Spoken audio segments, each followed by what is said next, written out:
So, why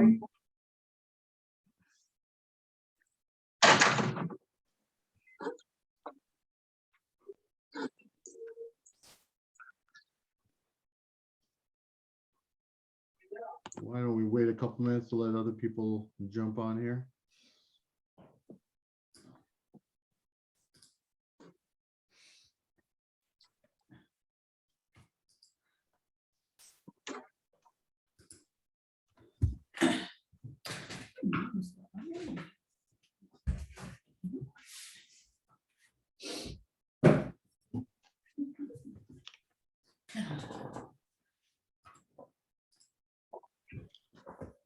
Hey guys, thanks for joining here. We're just gonna wait a minute to let some other people into the room here.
Well, guys, when we get going here, I'm mindful of time. Let me just, my name is Bijal Shah. I am one of the Corporate Counsel Committee co-chairs here for SABA. So I want to take a moment to thank everyone for joining our panel discussion today. It should be a really good panel, I think. We'll have lots to go over. Also, just want to let you all know, as you guys have seen probably, we are trying to do a lot more programming for corporate counsel or in-house counsel this year within SABA. We had a discussion last month with Kirkland and Ellis. We've got our panel here today, obviously. And then we have a panel coming up next month on February 24th called Charting the Path of General Counsel, where we will have, and that's scheduled for May 24th from 3 to 4 p.m. Eastern time. And that will then take us into the convention in July. So just put those things on calendar. You'll see more of those invites and things coming up in the weekly newsletters as well. In any case here, let me kick this over to Sony. Let's kick off with introductions here and get started on our discussion today. Sony, you want to make an introduction? You're on mute. Hi, everybody. My name is Sony Gokhale, and I'm the Deputy General Counsel at League, which is a health tech company headquartered in Toronto. I'm, I guess, one of the only Canadian attorneys on the panel, so it's nice to have some, I guess, cross-border representation. My career has primarily been in the technology space. And so regardless of roles in corporate M&A transaction or even commercial matters, I think I've definitely honed in the area of technology and emerging industries. And so my perspective will definitely be sharing, M&A tips with a lens of what it's like to be part of a technology company. It's going through various stages of scaling or otherwise. And so on a personal level, I also love being part of the technology industry, only because being in a firm environment for many years, having the ability to come into like early stage organizations that really value like a legal skill set and the ability to be able to step in and have a macro view of the risks, exposures, and strategize to how to advance an organization is just really exciting for me personally. And over the journey of my kind of career making decisions, I think I'm definitely at that stage now where that is kind of my sweet spot. I love ideas, I love innovation, I love the process of scaling and kind of seeing companies through from their series of financings to M&A prep, IPO prep, and oftentimes a transaction that comes in and sweeps everything away. So just a little bit of context about myself, but nice to meet everybody. Thank you for joining. Sheila? Hi, everybody. My name is Shayla Lakani Ori. I'm Assistant General Counsel at Exelon, which is a Fortune 200 energy company. I've been here for about 13 years. And prior to that, I was at a middle market finance company that was a startup that went public. And so I've spent more than 20 years of my career in-house. I do all kinds of commercial transactions, including M&A, IP, technology transactions. But for the last few years, my practice is focused on innovation and venture capital and M&A transactions. So I'll be presenting that background. And I think one unique aspect, even though I'm at a big company, is that we have startup businesses within our company. So on my M&A side, I've done both big, huge transactions with outside counsel, and I've done transactions in-house entirely by myself. So I will provide that background. And I'm based in the Washington, D.C. area. Thank you. Hey guys, as you know, I'm Bijal Shah. I am a Vice President and Associate General Counsel at Avery Dennison. I am based here in Los Angeles. Over the course of my career at Avery, I've worn many different hats within our legal function here, supporting many different business units and functions. My current role is I am the company's global counsel for mergers, acquisitions, joint ventures, venture capital investments, and partnerships. And so that's been my primary role. We've, as a company, have completed 8 acquisitions in the last 16 months. So we've been fairly acquisitive lately. And so this is a topic that's sort of near and dear to my heart. Yeah, it's a lot of good times and a lot of exciting work happening right now. So happy to be here. And it's hard to follow all those introductions with all these amazing panelists. My name is Krishna Varagivan. I'm a partner at Paul Weiss. I'm based in New York, and my practice focuses on M&A. I do work across all different types of industry and private and public deals. I've been only with the firm my entire career. So looking forward to this discussion, and maybe why don't we just dive in?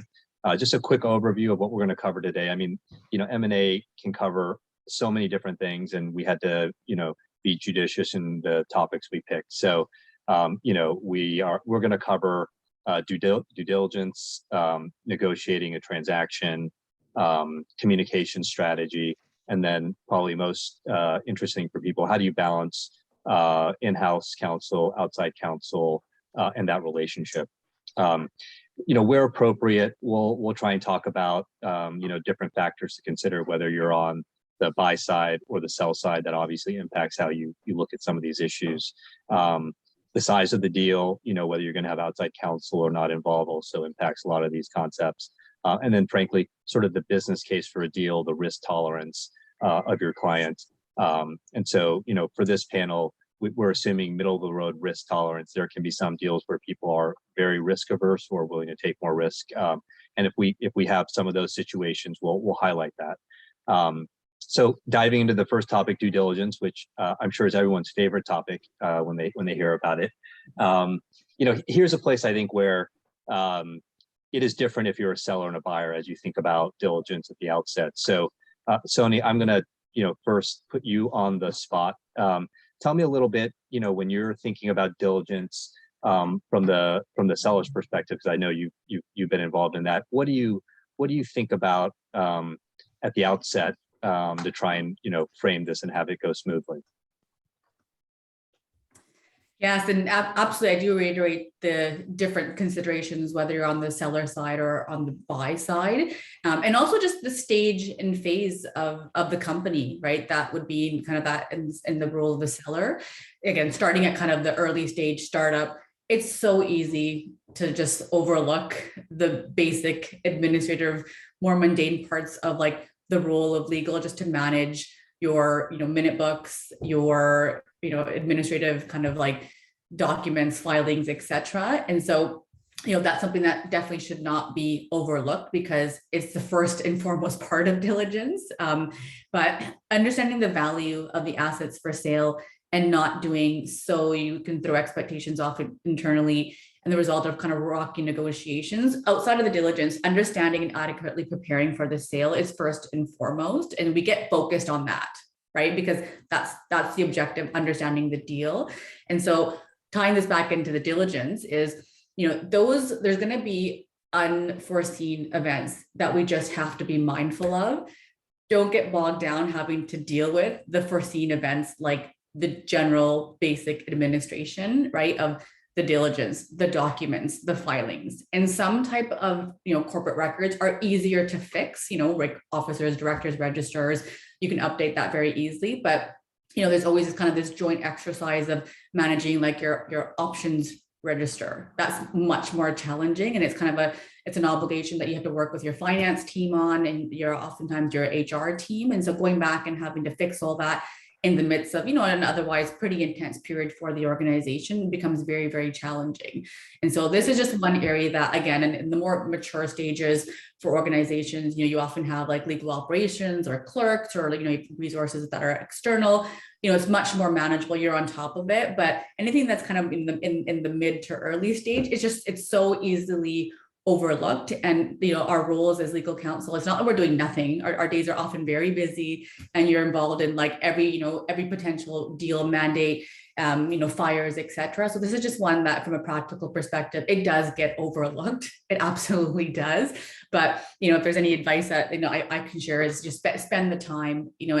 There's something that there's resources that can help support it that are cost effective as well. And there may not be visibility into this area because it is something that's kind of one of the key items that legal is responsible for. So you may not recognize that this is going to be looked upon on a day-to-day basis, but it's going to come up first and foremost in any type of transaction.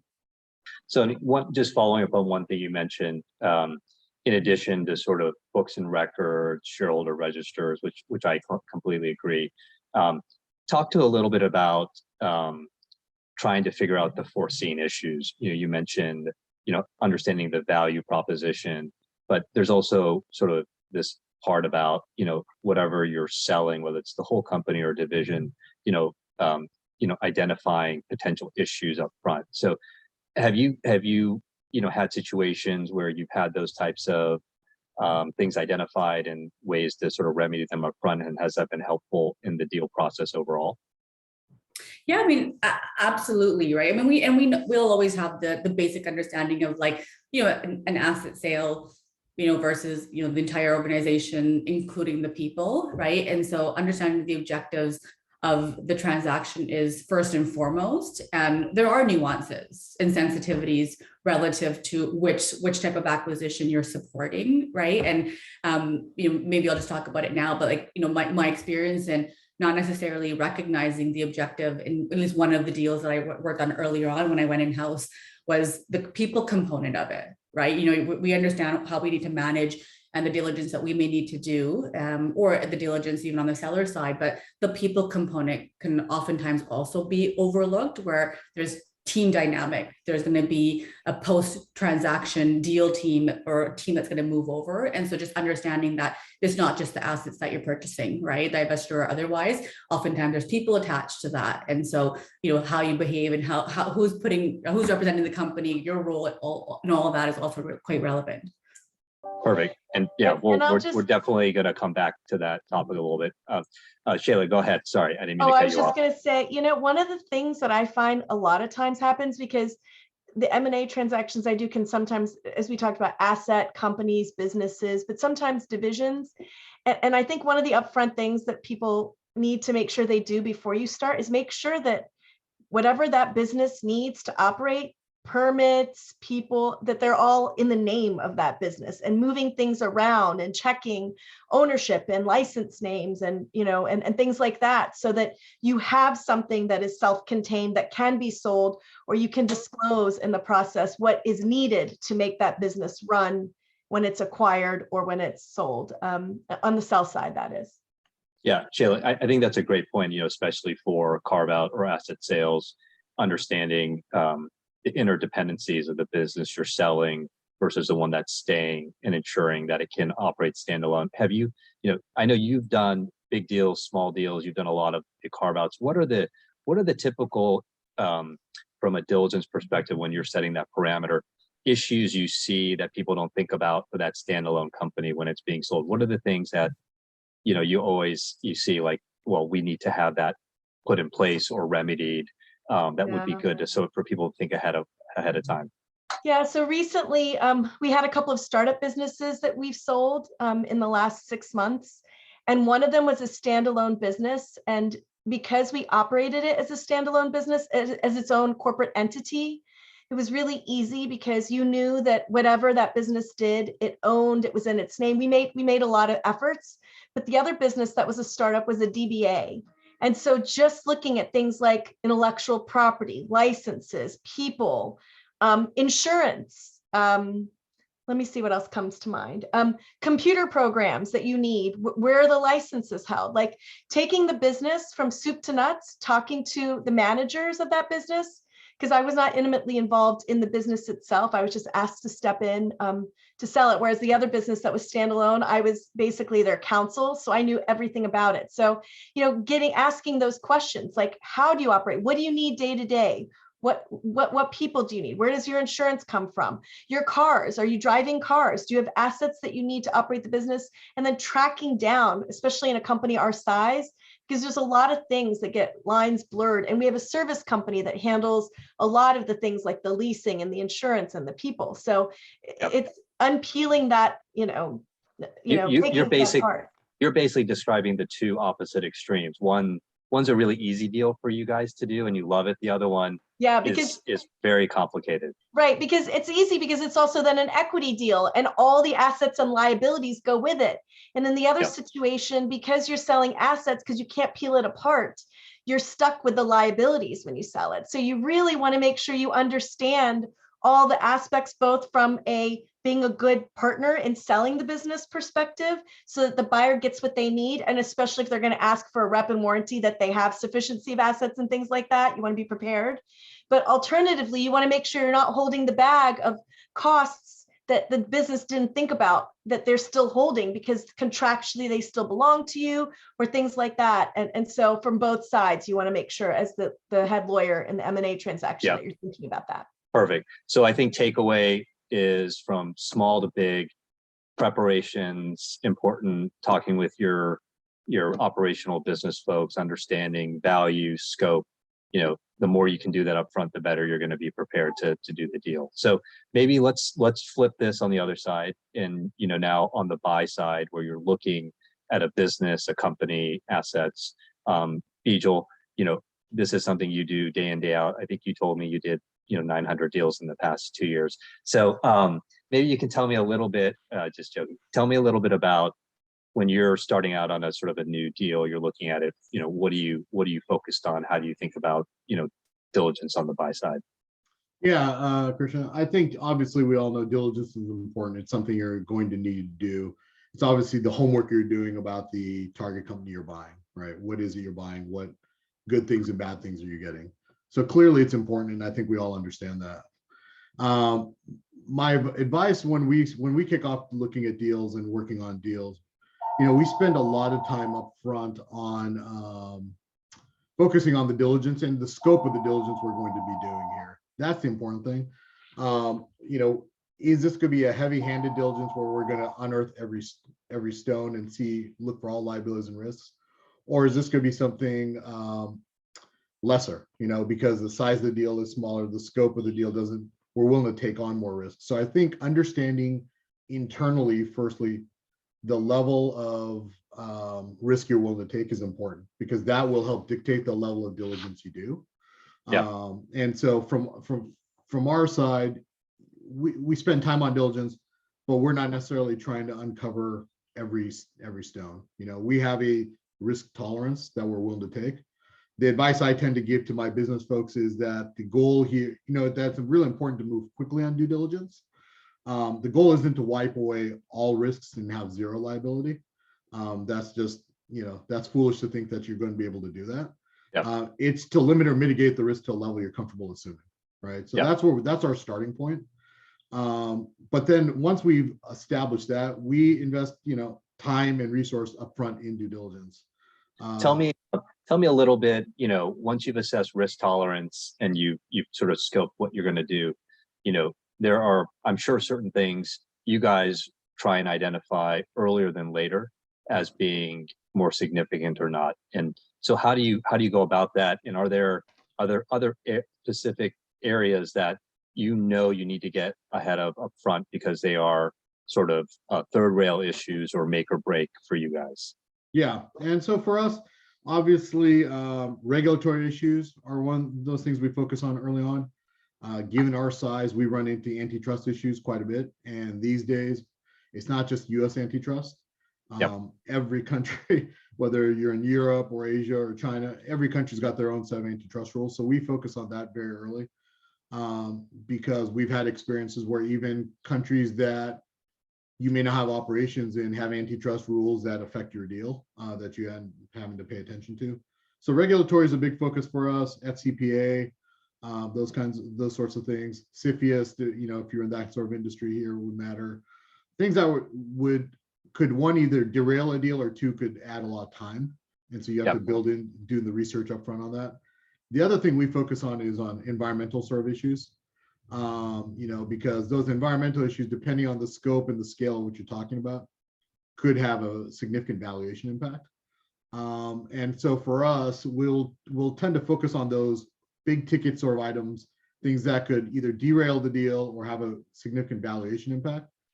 And if we're able to, you know, find out about them early enough, it may not necessarily kill the deal, but it allows us to maybe restructure the deal in a way that we can minimize or mitigate that risk. And, you know, it's not always quick, but it's a heck of a lot better to find those things early on and be able to address those with the counterparty in an open discussion than for them to arise at the 11th hour. When you raise those issues at the 11th hour, you know, it just breeds a sense of distrust on both sides. You know, the seller thinks you were playing games and holding back. You think that they were hiding it from you.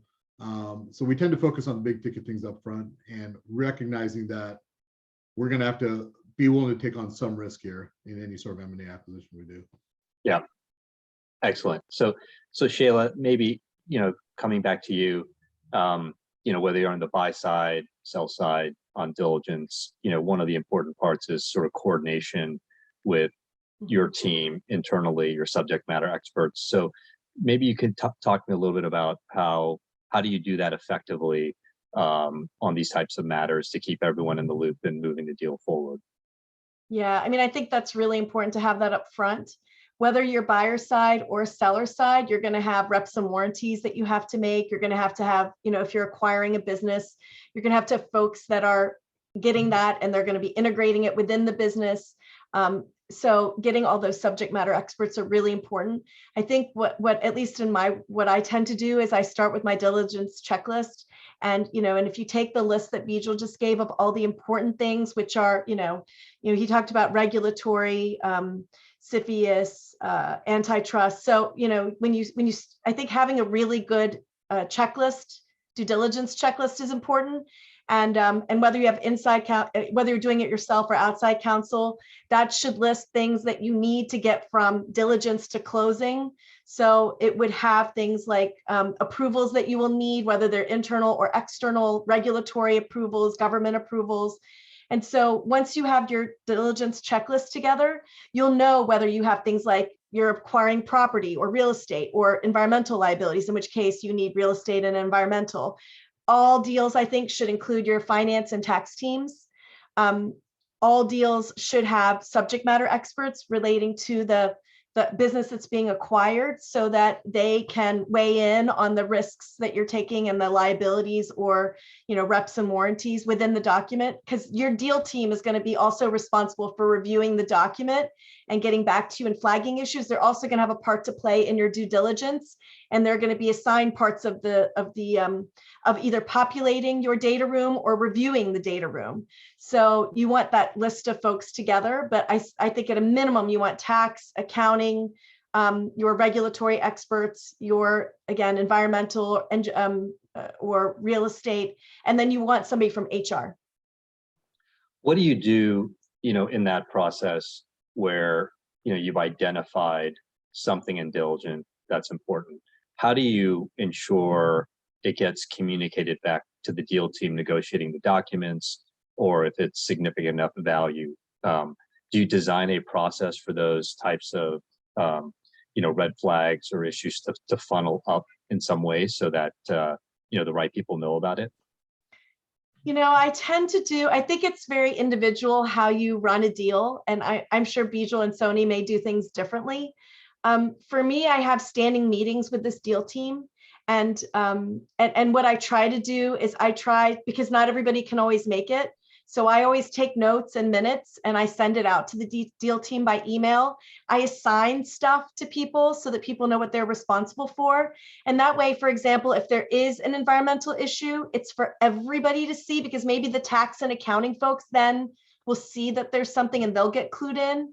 The negotiation team tends to be myself and one business lead from our corporate development group, if it's big enough, and outside counsel. And if I don't have outside counsel, it's myself and the corp dev person that's assigned to help me. And sometimes if it's a small business that I'm selling, like their CEO or the person that knows the business best. So they're involved in all of the phone calls and in all of the statuses, and then the emails that get sent with status and what people are doing. And my checklists assign responsibility to folks and have an area that says what's happening. So if there's something that is like urgent, I assign a deadline, I put a highlight on it. Bijal, maybe you and Sony do it things differently. No, Sheila, somewhat similar. Our negotiation team is just like you. It's myself and the head person from the business or from corp dev. And outside counsel if I have them. So, and then for DD, we tend to have weekly meetings set up.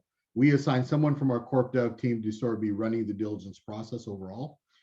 We've got subject matter experts, people from the in-house legal department and outside counsel, as well as finance, accounting experts, et cetera, involved in these deals. We have weekly diligence calls for about an hour and a half. We will send around a PowerPoint deck in advance, and each of that deck will have a slide for every function. So every function is tasked with completing that slide prior to the call of what they uncovered or learned about in their DD for their function for that week. There'll be a spot on that slide for red flag sort of issues as well. And then when we're on the call, we will quickly go turn pages and go function by function. So that function can explain their learnings, their red flags, what is that they unearthed. And we will keep that document alive so that the following week, we can see what they learned and how those red flags from the prior week were addressed. So that's then a living, breathing document that myself and the negotiation team has access to readily as we're negotiating various aspects, or if there's something that we need to red flag right away to the other side. And then obviously, we've got our experts preparing their own red flag memos and their own DD memos, et cetera, that we can rely on later on in the process. But early on, to make sure we're getting things in real time, we tend to do these weekly meetings where everyone has to appear. And one of the learnings we've had is what tends to happen on these deal teams is you assign a function and you'll assign one person. Everyone loves to have company and help on their team to do their work. And so what might be a 10-person deal team, because you've got, let's say, 10 different functions in there, all of a sudden becomes 50 people because everyone, legal's involved 5 people and IT's involved 3 people, and it becomes unwieldy. So when we do our weekly calls now, we've just limited it to just the head people for each function, because I'm okay if a function is outsourced to other people on their team or some outside advisor, but I expect that head of function to be responsible and know everything that's coming on board, happening on the deal and what they're learning. And so the only way, one way to make sure they do that is to not allow them to have assistants and everything on those calls. So then they have to spend the time in advance of that meeting, learning all the details so they can speak intelligently to it.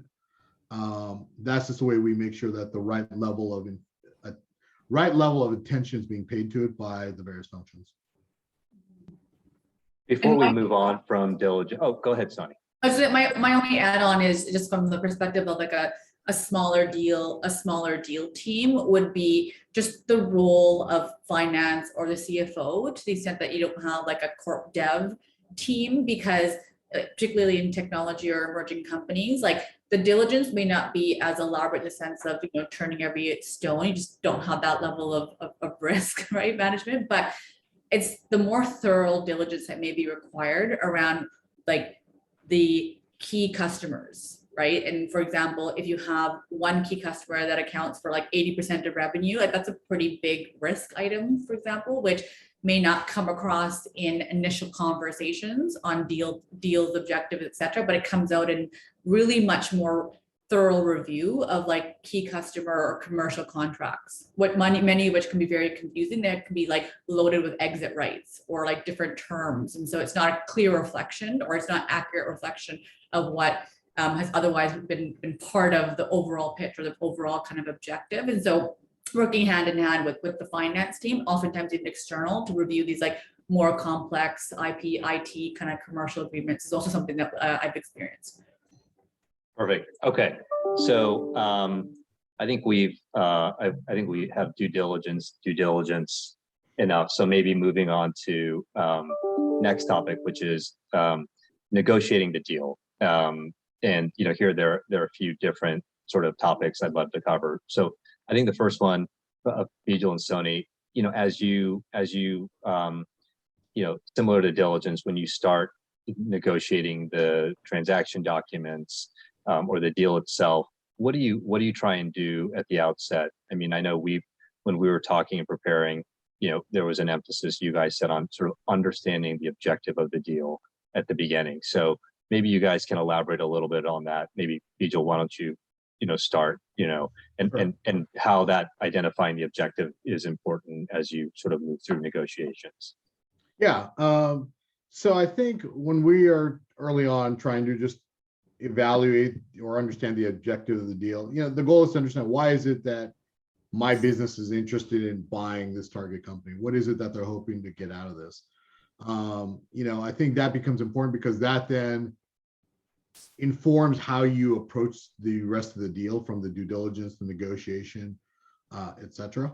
And so for me, it's very important to understand early on. And most of these objectives tend not to be legal, right? The legal stuff is easy, but it tends to be a lot of times, why is it you're buying this company? Is it the people you want? Is it the technology you're going after? Is it a software play? Is it a business, in our space or an adjacency? Those kinds of things. Trying to address why you want it, because I think that then ends up helping me understand how much I want to push on certain things and focus on certain things. Yeah.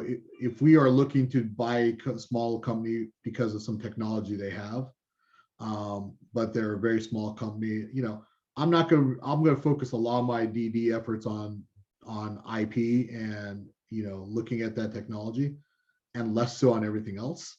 I really don't care about too much else. If we are doing a deal where we think we're getting a really good price, where you're paying, and I'll make up a number, $10 million for a business that the business tells me, Bijal, we're only paying 10 million, but it's worth 40 million to us. Well, in that case, my goal is to get that deal done as quickly as possible. I'm willing to take on a lot more risk. I don't want to get bogged down in details and do anything that might, screw up the deal, or might wake up the seller to say, hey, we'd be willing to pay more here. So I'm going to focus much more on deal breaker things and not get, stuck in the weeds on things. And that's something that tends to be hard sometimes for business people to understand. The lawyers, you would think, tend to be more conservative and wanting to make sure they take on no risk. In my experience, I have that discussion with my business people a lot. And I have to sort of pull them along and, remind them to be able to see the forest from the trees a bit, because I think that's where they tend to focus on. Yeah. Mhm. Sony, what about your experience? I mean, when we talked about, M&A being, potentially a positive sum game as opposed to, one person winning versus the other. And that's especially true, I think, in sort of the technology world. So, as you think about these issues, tell us a little bit about your perspective. Yeah, I mean, and Bijo's kind of advice was, it's very seamless, right? It seems very logical. Understand the objective, make sure you understand it. Just for myself personally, coming from kind of a law firm environment, the majority of my career is you work on, many deals, like daily, weekly. Oftentimes you're not aware of the objective, nor does it really play into the role that you're playing, right? And so, I wish I had that practical advice going in-house and being part of transactions, because it is overlooked, right? And oftentimes lawyers can do their jobs with a bit of blinders on without really understanding the full context, particularly if you have been practicing in a law firm environment. But it is absolutely important to understand the objective of what you're buying or what you're selling. It's just like that point is just so essential. And in addition to that, making sure that there's full internal communication and understanding. So your deal team is also fully aligned, right? Like that's really important. And the other kind of nuance there is oftentimes it's not the same objectives that may be transparent to the other side, right? The other side may be thinking that you're buying the team, you're buying the entire company and more so the team, but really you might be looking at the technology or the IP, and unfortunately what comes along with it, maybe things that you don't want, right? And so there was those dynamics, understanding them internally and negotiating effectively, right, for your company is absolutely key, and making sure you communicate that with your external advisors, including your external counsels. Shayla, maybe I can go to you a little bit, as you work with outside counsel, or you're thinking about using outside counsel, on these deals, and in particular the negotiation setting. What are your factors when you think about using outside counsel? When are they helpful? As you move, maybe forward from sort of the preliminary stages to actually doing the deal. Yeah, I would say the first thing is cost. If I'm selling an asset, or I'm selling a business, and I know that it's just something that we don't want anymore, or we're winding it down. I'm not usually going to have a budget to have outside counsel. So surely I mean, I like doing deals in-house. It's not a problem, but they're a lot of work. So I prefer to have outside counsel. And then also they're also they bring their industry knowledge of what is current and what are the current terms and things that people are doing. And so I think there's a lot of value to having outside counsel, specifically for high stakes, big value dollar deals. Even if I'm doing a deal in-house, there are times you still need outside counsel. Recently, I did a deal where we sold a business to a Canadian company and they were going to pay us in stock. So I needed Canadian counsel to help us with those kinds of issues. If you have a highly regulated business, you're still going to need regulated counsel. If you've got a business with tax issues or that has a nonprofit arm, or then you'll need a tax person. So there's sometimes unavoidable to have outside counsel. I think the most important thing to know, though, is to, I think, communicate well with them about their role. Outside counsel doesn't always like when you are using them for just one little piece of it, because they also feel a bit exposed. So you have to be knowledgeable about that and understanding. You have to approach it as a team, have a good upfront conversation about the roles that everybody's going to play and whose responsibility it is, especially if you're trying to keep the costs down.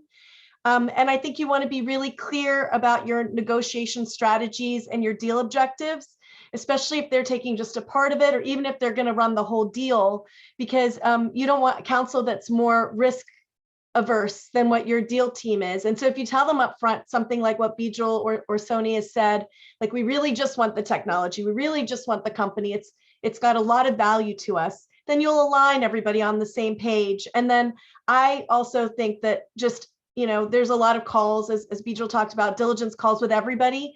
But I think having one-on-one conversations with outside counsel, between in-house counsel and outside counsel, just to check in, align, make sure that, whatever communications they're getting is within, because some of us allow our business folks to approach directly outside counsel. Some of us have to be the kind of the in between, and people run deals differently. So just making sure you make time to communicate with outside counsel on whatever role they're playing, so that you can have honest conversations about how things are going and how the deal is going and issues and resolve things.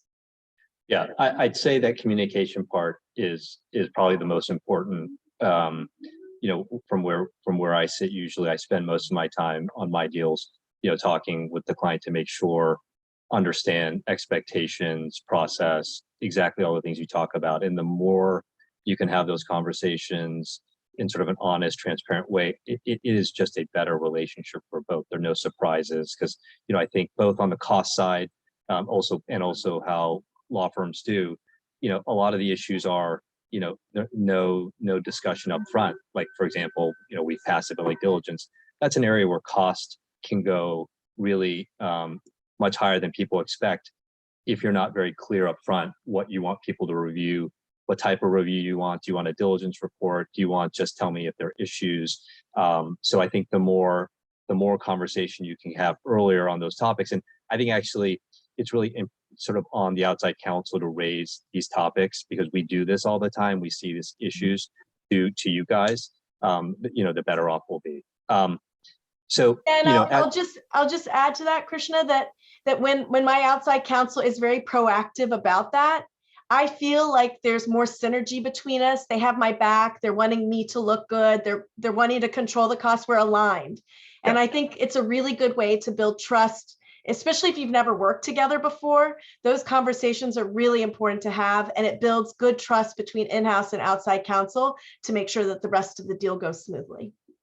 I always try and tell the in-house counsel we're working with, the legal department, I view our role is really, as you mentioned, supporting the legal department and really helping them look good to their internal clients. We're not trying to look smarter than the in-house counsel.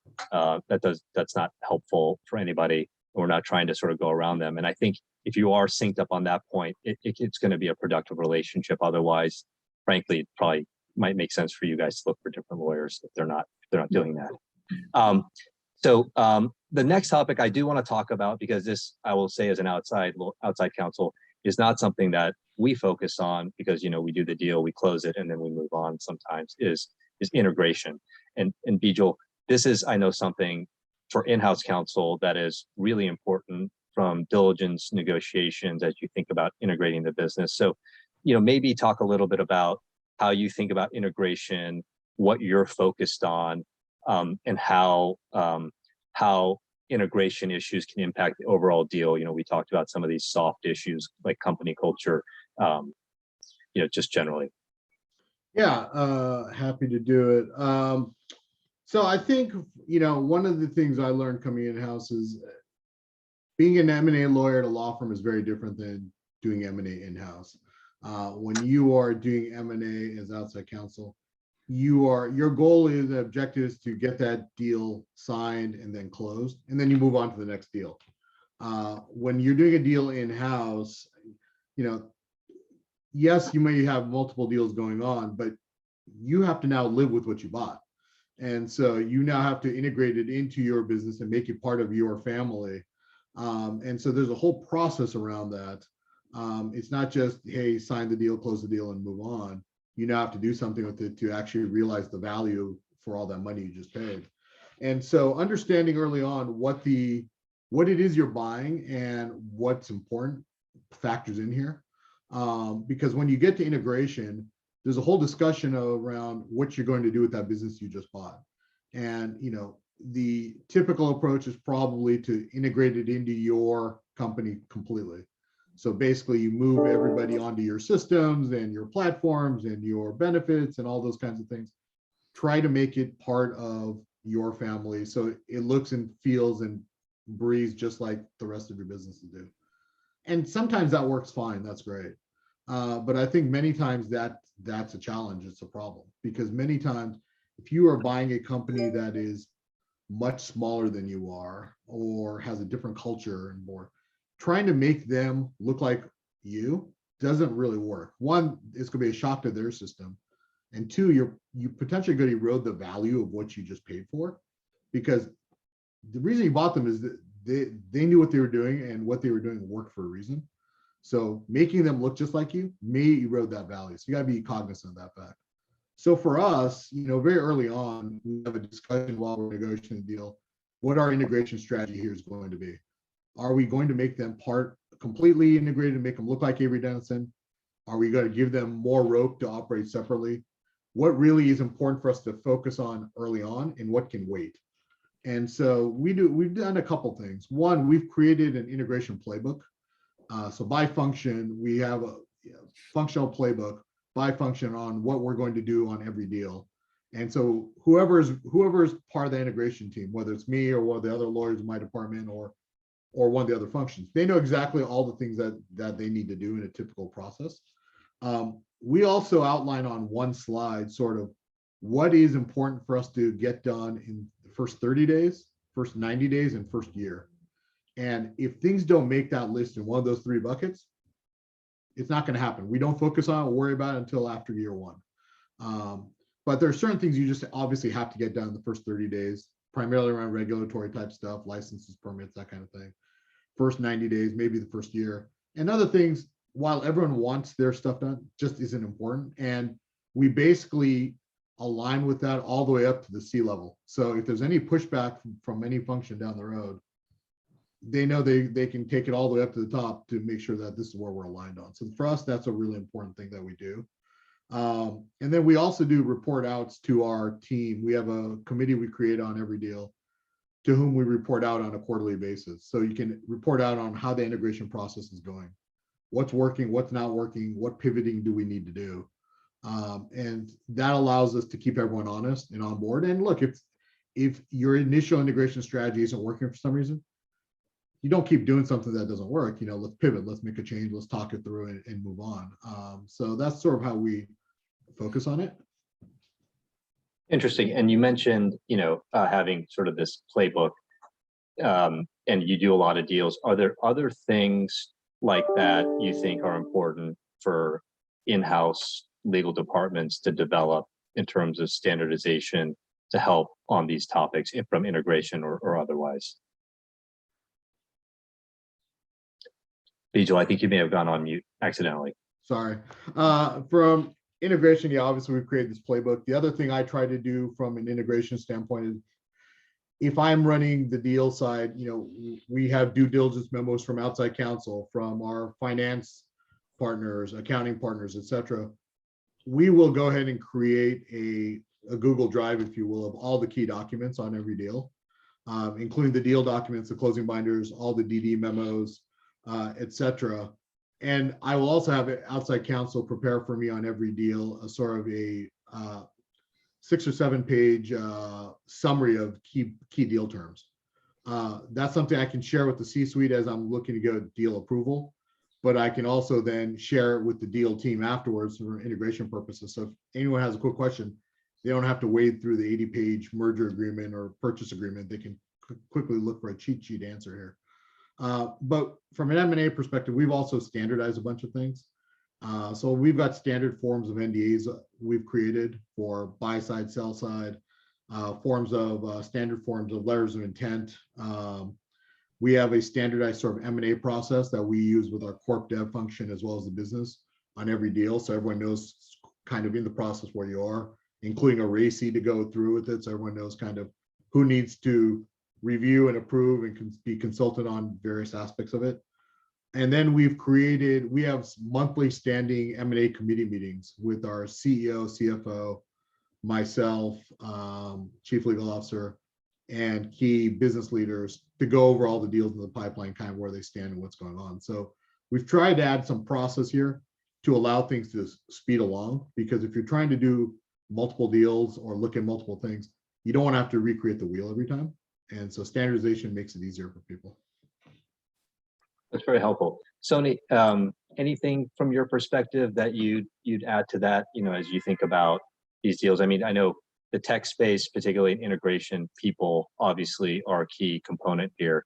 And I know when we were talking earlier, you mentioned you wish in some of your earlier deals you had appreciated that in terms of how you approach the negotiations. So maybe tell me a little bit about, the people aspect of integration and how you think about that. Yeah, absolutely. I mean, it's always a goal to have an effective post-acquisition integration strategy, but oftentimes you don't, right? Companies are just not at that state, or transactions, they're more bespoke than reoccurring.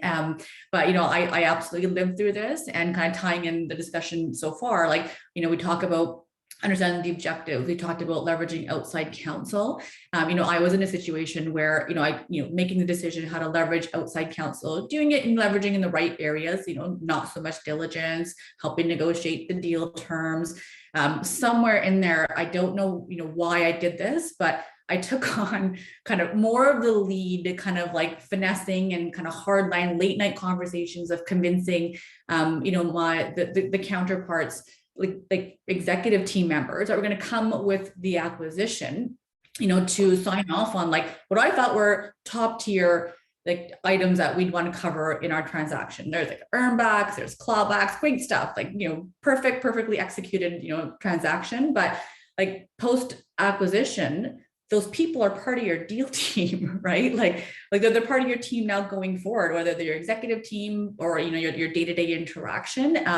And people don't forget, right? Like, and you're playing the role as a lawyer, absolutely, or as an attorney, that's your job, but don't underestimate the people aspect of it and the impact of culture thereafter, because that is one area that, at least in my learnings, I probably should have utilized external counsel, right, to have those conversations, to push for still the right areas of right things, but not recognizing, again, those kind of soft areas. That's absolutely something that shouldn't be overlooked, and it comes up, kind of more post-acquisition, and for most part, that can also it can impact integration as well.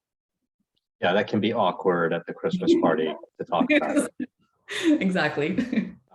Okay, well, guys, thank you so much. I want to leave some time in case anyone has questions. If you have questions, if you can put it in the chat, and we'll try and answer them. I think we have one question that came through the Q&A, which I'm going to confess, I don't think any of us are able to answer it, which is about the ability of controlled groups to sponsor pre-merge company benefit plans together.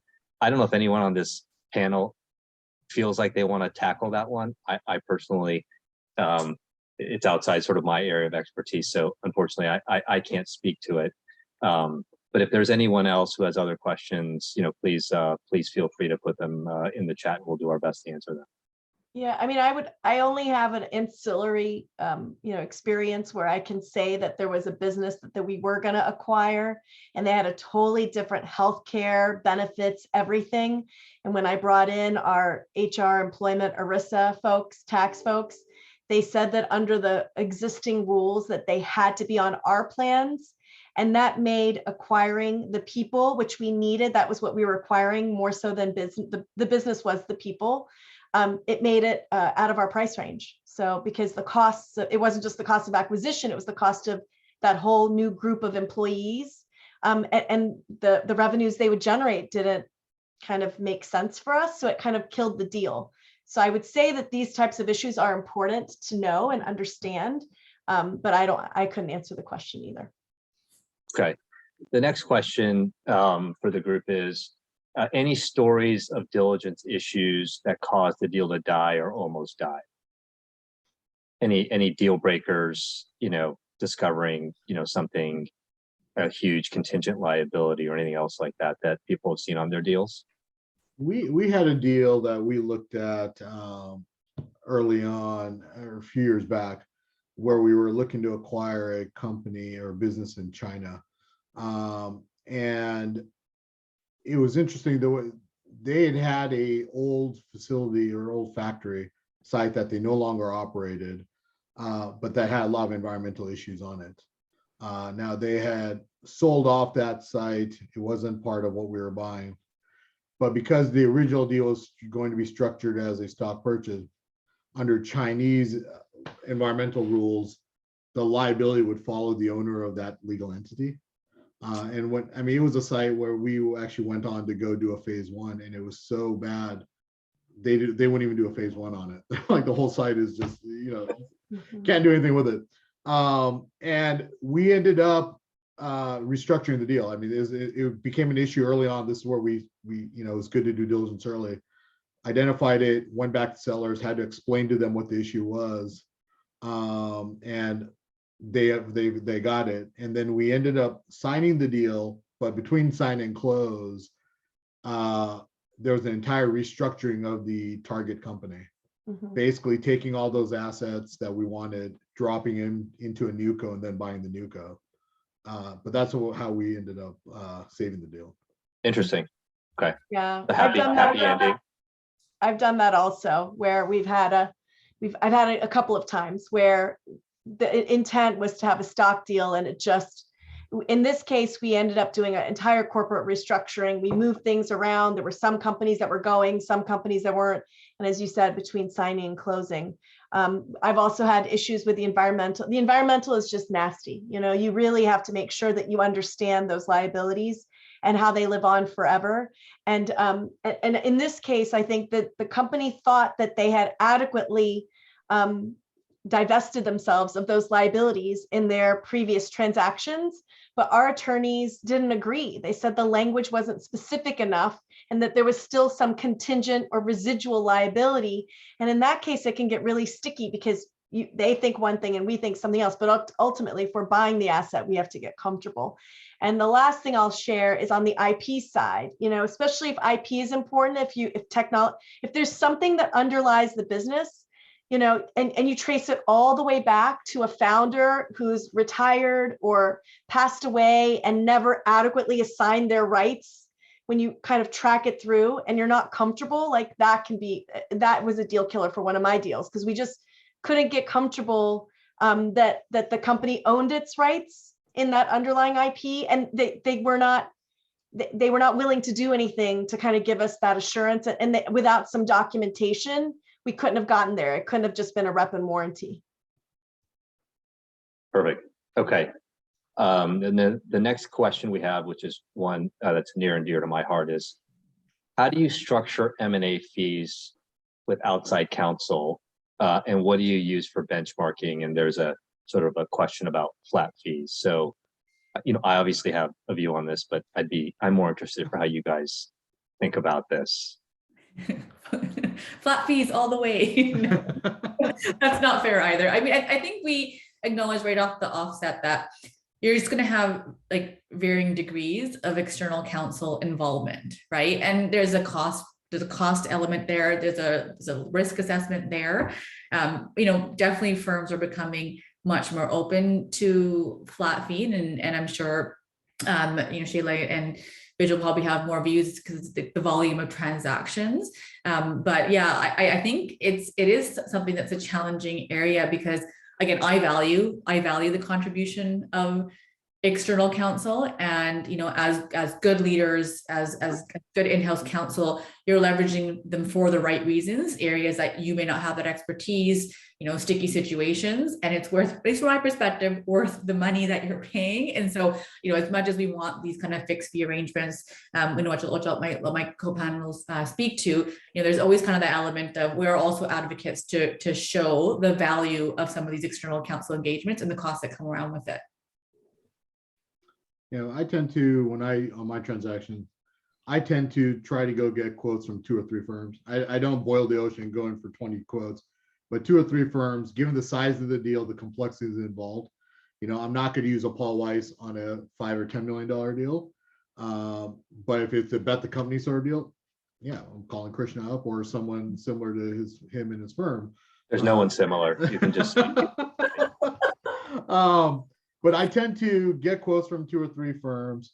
I tend to, when appropriate, I will push for not necessarily a flat fee, but or like a do not exceed sort of price or something like that, with the understanding up front that if things go off the rails for reasons not my fault, not outside counsel's fault, we will openly reevaluate that and adjust that upwards or downwards as appropriate.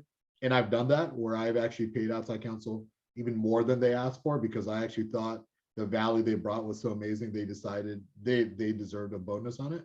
But there has to be a trust there. And I tend to get that trust more from the smaller firms than I do from the larger firms. And part of that is because I think the larger firms have seen it all and they've kind of been burned in the past. And frankly, a lot of the larger firms are really busy already. If you're already 100% utilized, why are you going to go take on a client for a discount if you don't need to, right? So it's been my experience. Yeah, I've done it every which way. I've had fixed fee, but the main thing to know is that, again, you're building a partnership with your outside counsel, and fairness is really important, right? So, I've built situations where I've got to do not exceed. I've done ones where there's a success fee. I've done ones where there's a tiered approach on the costs. I've done one where I'm like, if you hit 10,000, if you hit 25,000, if you hit 250,000, you need to come talk to me so we can see where the costs are going off the rails. The diligence can only, I think there's so many different ways you can slice and dice it. There's a lot of creativity to be had, but I think start with talking to your outside counsel and seeing what they've seen, what they're open to, and then trying to work out a deal. And I also usually get a few quotes as well if I'm worried about costs. Yeah, and maybe I'll just end with, we try to be flexible with clients on these things. Based on deal size, complexity. And I firmly believe, Shayla, I agree with you.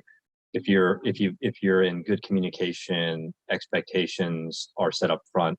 Bijal, you mentioned assumptions are important. We tend to view our relationship with our clients are never one single matter. It's over a span of many, many years. And so I believe things even out at the end if you've got that trust with your client, and as long as everyone's going to be fair. I mean, look, we've had situations where it actually costs us less to do a deal than the fixed fee, right, that we agree to, and so we charge less just because it's the right thing to do. The client appreciates it, and we know we could be in the opposite situation later, and so if we've got the right relationship with the client, that works out really well. And we always tell our clients, you never pay what you think is not fair, no matter what you agree to. And I've always found that to be, ultimately the most important part of the discussion. So, okay, well, I think we've run over a few minutes. I want to thank everyone for attending the session. This was great. And to the panelists, thank you so much for your really wonderful insights. And thanks for taking the time to do this. And, we really enjoyed it. Thank you, guys. Okay, thanks everybody. Thank you. Bye-bye. Take care. Thank Bye. you.